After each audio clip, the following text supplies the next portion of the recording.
ঠিকাদারের গাফিলতির কারণে অতিষ্ঠ এলাকাবাসী। শ্যামনগর থেকে হাবিবুল্লাহ বাহারের পাঠানো ভিডিও চিত্রে শ্যামনগর উপজেলার আটুলিয়া ইউনিয়নের নওবেকি বাজার থেকে গাতিদার ব্রিজ পর্যন্ত রাস্তার বেহাল দশা।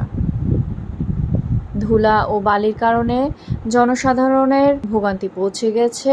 ঘটনাস্থলে গিয়ে দেখা যায় প্রচুর পরিমাণ ধুলাবালি সে রাস্তায় উড়ে বেড়াচ্ছে। স্থানীয় জনসাধারণ মানুষ জানান, বিগত 2 বছর যাবৎ আমরা এই কষ্ট ভোগ করি। দোকান ঘর বসতে পারি না।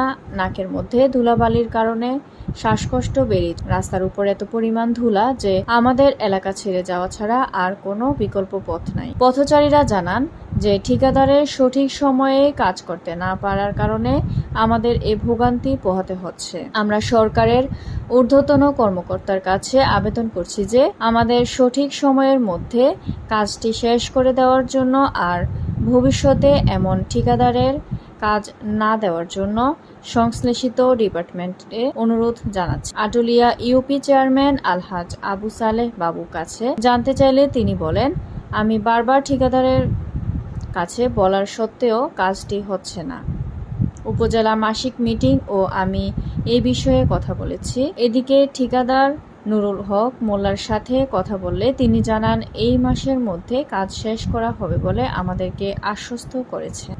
Mahjabin Sadia, news desk, daily news Bangla 24।